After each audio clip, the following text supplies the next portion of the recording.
Hello, everyone. We have some breaking news today. We have a video confirmation that two very important structures inside of Bakhmut have been captured. One is the Bakhmut State Administration Building, or Bakhmut District State Administration Building. It seems like more like a regional administration building, and the other is the Bakhmut City Hall. Both have fell into Russian hands. We're going to get into that and look over these videos in just a second. Welcome to NWE War Reports. This is the 3rd of April 2023 frontline update for the Russo-Ukrainian War.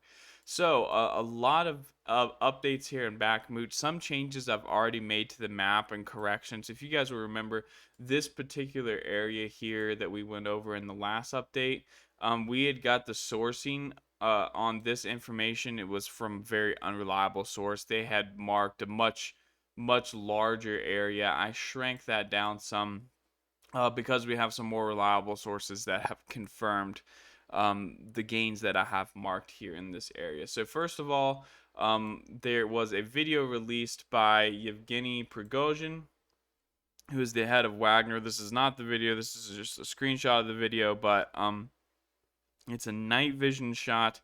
Allegedly, he is at the state administration building.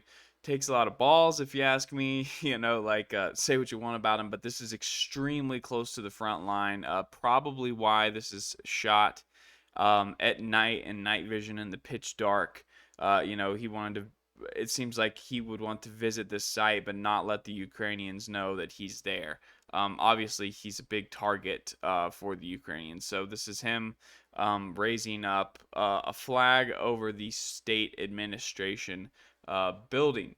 So on top of that, we have video of or drone footage of the Russian and Wagner flags over the ruins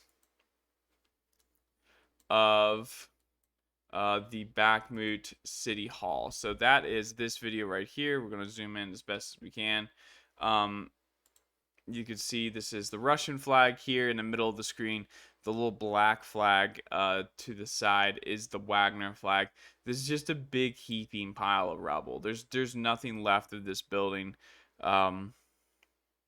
It's not some it's definitely symbolic in terms of like this is the town hall of Bakhmut.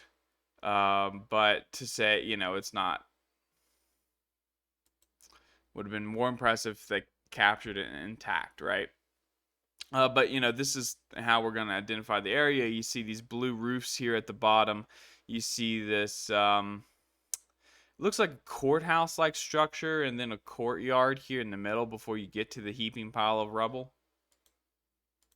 So we will turn this is the view here. These are your long blue roofed warehouses. This is your courthouse like structure. This is the courtyard, and this right here is that Bakhmut administration, the government office. Here is a better close-up picture of it. That is not a better close-up picture of it. Let's see here. There we go. That's what it looked like before. It doesn't look like that anymore, of course. Just completely collapsed. Right, so that plots Russian positions somewhere in the area, or somewhere in this area, essentially. We actually have word that they're a little bit further up, actually close to this school number 11 as well, but we're going to hold off on marking that for now.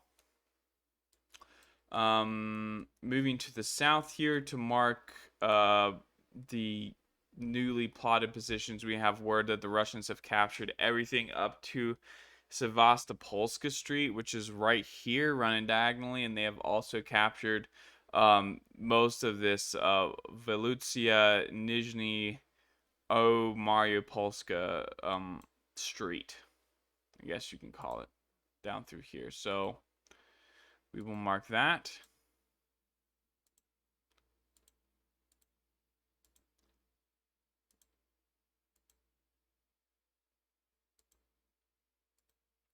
So a large chunk of territory in the southern parts of the town here as well.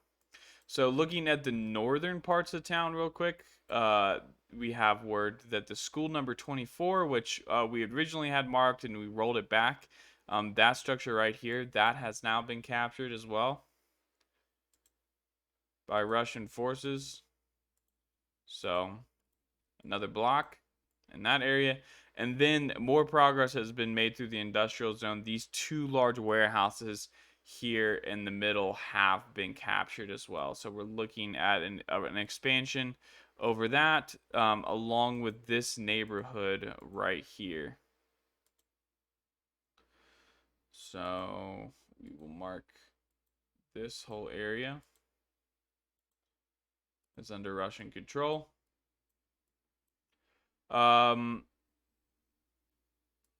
Somehow got moved. There we go. That's kind of clutch how it carried me down there. Didn't plan that. I just knew what I wanted.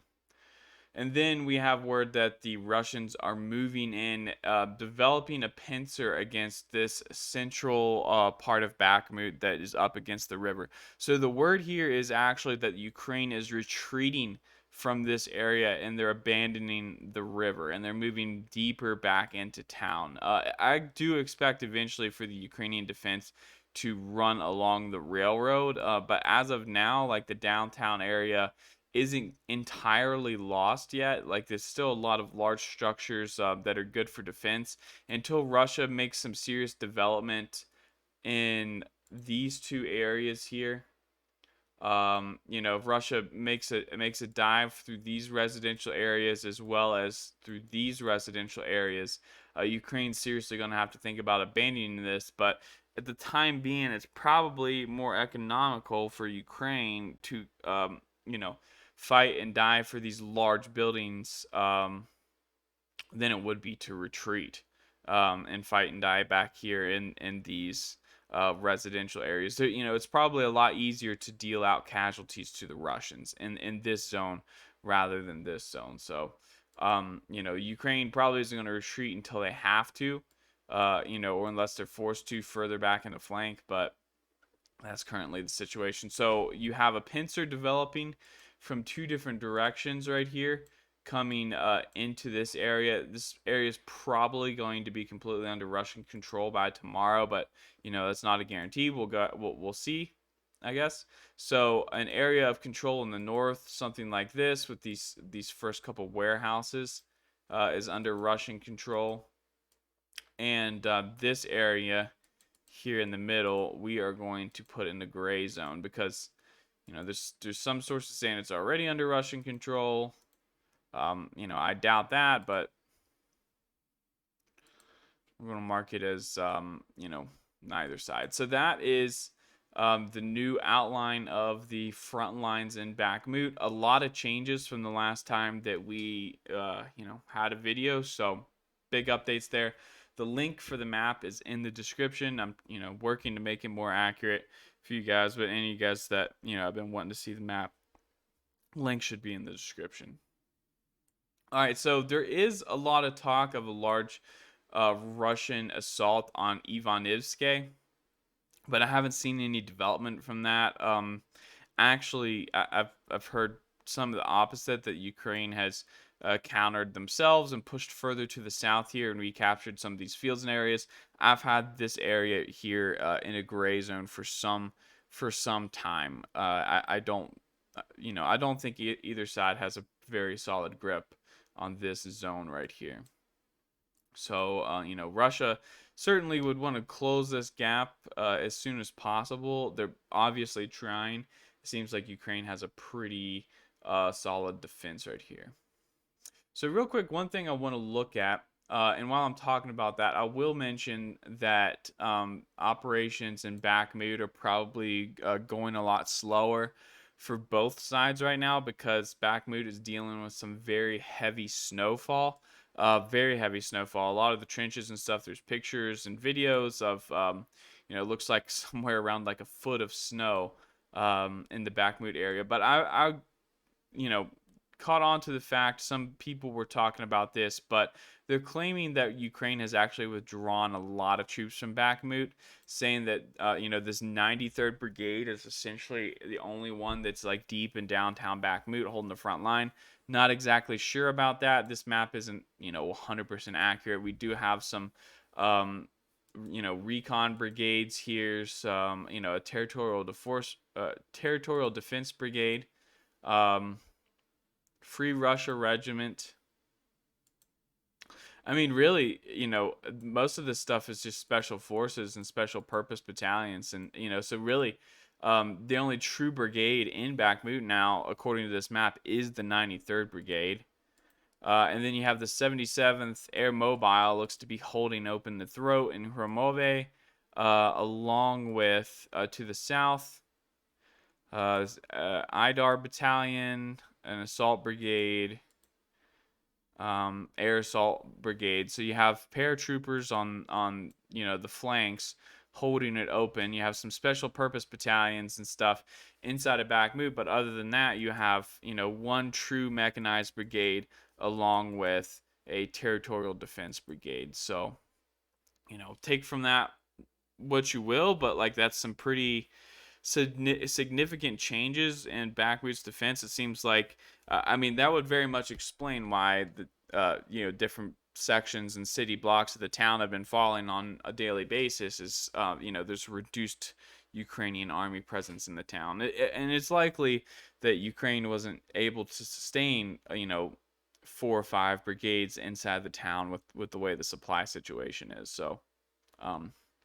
Very fascinating information right there. But, I expect over the next week or so, I mean, I think more parts of the town will continue to fall just because, like, movement in the town on these city streets isn't as hindered by the snow. So, and people have been describing this in kind of a weird way, but, like Ukraine is struggling with the snow, but Wagner is not, and Russia is not. Not necessarily true. Like Russian troops are definitely struggling with the snow all over this part of Donbass, but it's just that inside of the city of Bakhmut, where their assault operations are going on, they're actually driving on, asphalt streets and stuff.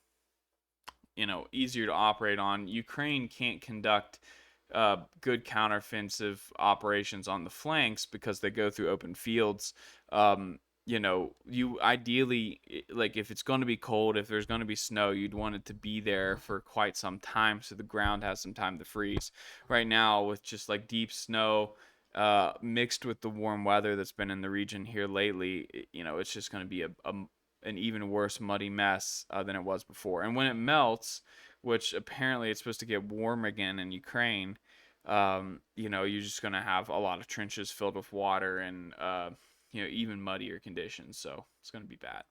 All right, so talking about some other stuff here. This is one thing I didn't have marked on my map, but Syriac Maps is reporting this. He's claiming that at one point here, the Russians actually had cross canal positions in this area here. And I might be marking this area too big, but he was saying that this area right here was controlled by the Russians. They had managed to cross the canal here by Ozerniivka and Kurdyumovka, but the Ukrainians launched a counterattack. So this is old positions that I never had marked, right? So the Russians had a presence here. Ukraine has launched a counterattack and has managed to capture these positions and expel the Russians from the western side of the canal. So that is a bigger development. This probably isn't measured out to scale, but it was kind of a large chunk of territory that the Ukrainians managed to recapture. So, the fight has not left Kurdyumovka, Ozerniivka, even though we haven't heard anything from these two towns in a while. They're still very much on the absolute front of the Russian line. So, real quick, going into the live UA map to show you guys where the fighting is before we move on to other topics.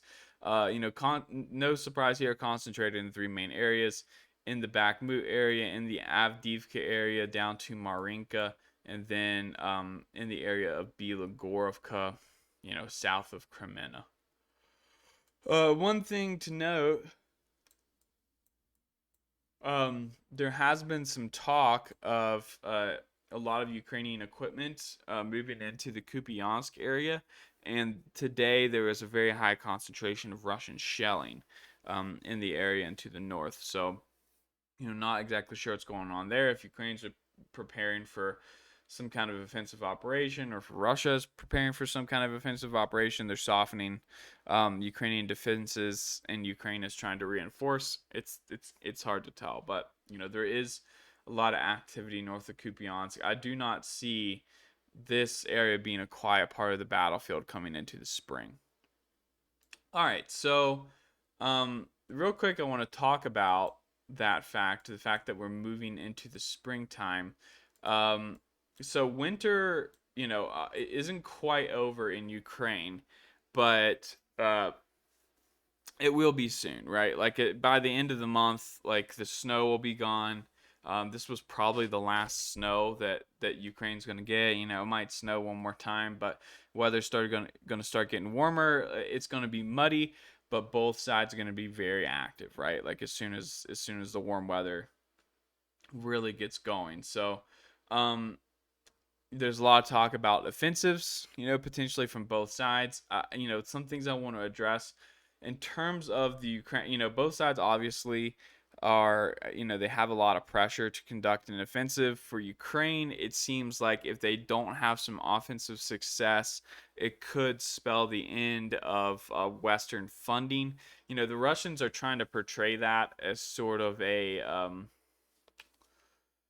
like almost like a Western blackmail type thing. Like, look, the Ukrainians are expected to launch attacks, or they're not going to get their funding. So, like, they're kind of kowtowing to the West, or whatever. I don't think that's fair, because I think Ukraine, above all parties involved, is the party that wants to recapture its land and wants to launch offensives, and will do so even in advisable situations. Now, I don't think this is one of those situations. I think the U.S. government is definitely advising Ukraine to do this. I think it's just like extra pressure. They're saying that due to the economic situation in the U.S. and in Europe, the same level of support isn't going to be possible for Ukraine after next winter. So, if they want to set themselves up to have a good negotiating position, or win the war,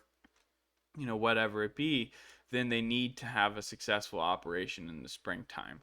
Um, I am, I'm skeptical of that, but I'm not counting it out. I'm not saying that it's not possible for Ukraine to do that, because they have, launched some very surprisingly effective operations in the fall. Like, especially, I mean, the best one is by far the Kharkiv operation. Now, there's some certain facts and aspects around that you could debate. Like, well, the Ukrainian forces weren't facing off against a very large Russian force. They were mainly Rosgvardia and militia troops. They had very thin lines in the area.